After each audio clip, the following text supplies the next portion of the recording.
Halo guys, welcome back to my channel. Namaku Esha Asandrea dan terima kasih sudah klik video ini. Kali ini aku akan membahas tentang dua orang wanita bersaudara yang merupakan keturunan Pakistan yang tinggal di Inggris. Mereka ini tuh merupakan saudara yang sangat dekat dan juga sangat rukun. Tetapi ketika salah satu dari mereka ini tuh menikah, udah punya suami dan 4 orang anak yang lucu, adiknya ini tuh malah hidup di bawah bayang-bayang kakaknya. Penasaran dengan ceritanya kan? Yuk kita langsung mulai. Kisah ini dimulai pada tahun 2009 dan saat itu Saima yang sudah berusia 26 tahun dan adik perempuannya Sabahkan yang berusia 18 tahun pindah dari Belanda ke Inggris. Mereka menempati sebuah rumah di jalan Overstone Road di kota Luton, Bedfordshire, Inggris bersama kedua orang tua dan juga 2 saudara laki-laki mereka. Mereka ini keluarga terhormat dan terkenal ramah terhadap tetangga-tetangga mereka di sana. Pada saat itu, Saima sebagai anak tertua sudah menikah dengan seorang pria keturunan Pakistan yang sengaja dijodohkan dengan Saima sejak Saima berusia 18 tahun. Pria ini bernama Hafiz Rahman. Setelah menikah, Hafiz dan Saima ini tuh bersama 4 orang anak mereka tinggal bersama keluarga besar Khan di rumah yang terletak di jalan Overstone Road. Saima ini dikenal sebagai seorang istri, ibu, dan kakak yang penyayang. Dia begitu disenangi banyak orang-orang di sekelilingnya disebabkan sifatnya sangat peramah. Walaupun pekerjaan dia hanyalah sebagai perawat dan suaminya hanya seorang supir taksi, tetapi mereka berdua memiliki pernikahan yang bahagia. Walaupun Saima ini anak tertua di keluarga Khan, tetapi dia sangat akrab dengan adik-adiknya, terutama dengan Sabahkan yaitu adik keduanya. Perbedaan usia 8 tahun tidak menghalangi mereka untuk pergi kemana saja berdua dan melakukan apa saja berdua. Mereka seperti 2 jiwa dalam satu tubuh dan tidak dapat dipisahkan. Para tetangga sering melihat mereka berangkat kerja bareng, belanja bareng, dan juga pergi kemana-mana selalu berdua. Awalnya semuanya tampak berjalan dengan normal sampai suatu hari di tahun 2016. Selama ini, Sabah selalu menjadi saudara yang baik bagi Saima. Dia selalu menjaga anak-anak Saima ketika Saima pergi bekerja. Dan malam pada tanggal 23 Mei tahun 2016, ketika seluruh keluarga Khan dan Hafiz pergi ke sebuah masjid untuk menghadiri sebuah upacara penguburan, dan Saima saat itu sedang pergi bekerja merawat seorang wanita tua di rumah pasiennya tersebut, si Sabah yang sedang menjaga anak-anak Saima di rumah ini itu mencari tahu di internet kira-kira berapa lama upacara penguburan itu berlangsung. Sekitar jam 11 malam, Sabah lalu mengirim 4 pesan ke kakaknya Saima yang mengatakan kalau salah satu anaknya itu menangis terus dan Saima harus segera pulang secepat mungkin. Dan sebagai seorang ibu, tentu saja Saima khawatir membaca pesan dari Sabah. Dia pun buru-buru pulang dari rumah pasiennya. Ketika sampai di rumah, sekitar jam 11:07 malam, CCTV di depan rumah tetangga merekam video yang menampakkan Saima masuk ke dalam rumah. Ketika Saima masuk ke dalam rumahnya, semuanya tampak gelap. Dia lalu menyalakan lampu rumahnya dan 45 detik kemudian, lampu yang telah dia nyalakan itu tiba-tiba mati kembali. Dan pada saat itu, tanpa Saima sadari, ada seseorang yang tiba-tiba menyerang dia di lorong rumahnya. Karena gelap dan pelakunya memakai hoodie berwarna hitam, dia tidak bisa melihat siapa yang menyerangnya. Saima dilukai dan dia pun meninggal di usianya yang ke-34. Untuk detailnya, kalian bisa cek di kolom komentar ya. Ketika kejadian, tetangga di sebelah rumah Saima ini itu sempat mendengar teriakan Saima dan dia langsung tahu kalau pasti ada kejadian yang tidak beres sedang terjadi di rumah Saima. Tetangganya itu pun langsung menelpon polisi. Dan ketika polisi datang ke TKP, mereka menemukan Sabah menangis histeris dan tampak syok di depan tubuh kakaknya. Sabah terlihat sedih melihat kakaknya yang sudah tidak bernyawa.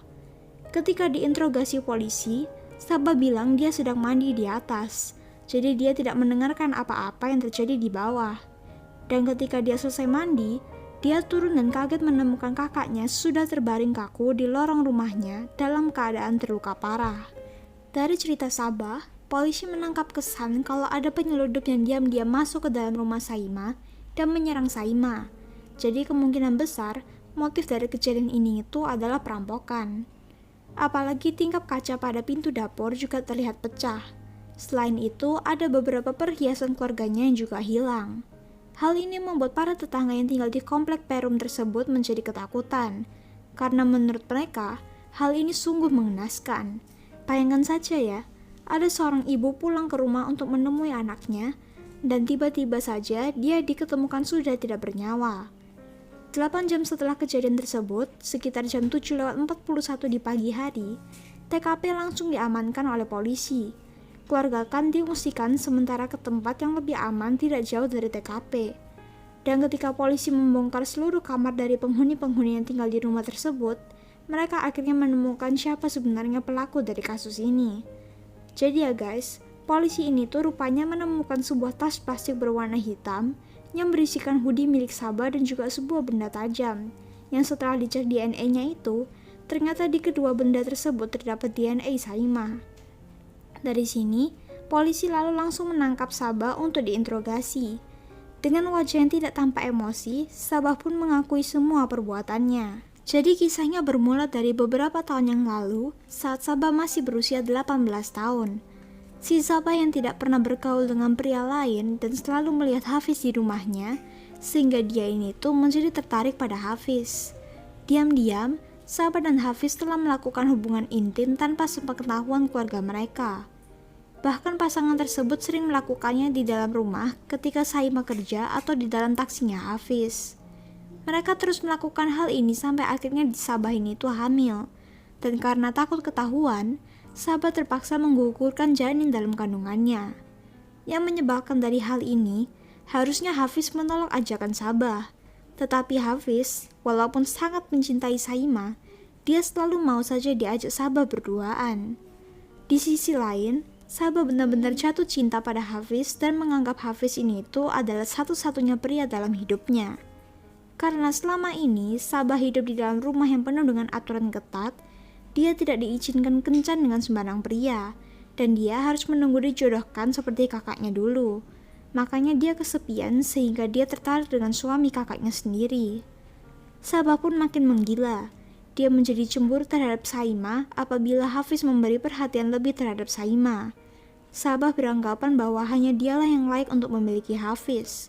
Apalagi ketika dia mendengar rencana Saimah untuk keluar dari rumah tersebut dan ingin membeli rumah sendiri dan membangun kehidupan baru bersama suami dan juga anak-anaknya. Sabah tidak bisa membiarkan hal ini terjadi. Dia harus menyingkirkan Saimah walaupun wanita itu adalah kakaknya sendiri.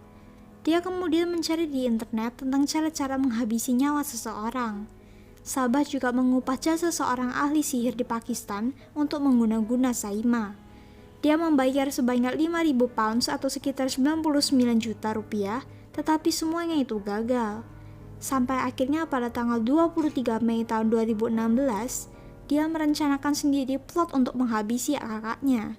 Dan seperti yang kita ketahui, plot tersebut berhasil. Yang menyedihkan, ketika dia melakukan hal tersebut, anak pertama Saimah sempat berteriak dari atas dan bertanya ke Sabah, "Auntie, apakah kau sedang membunuh tikus?"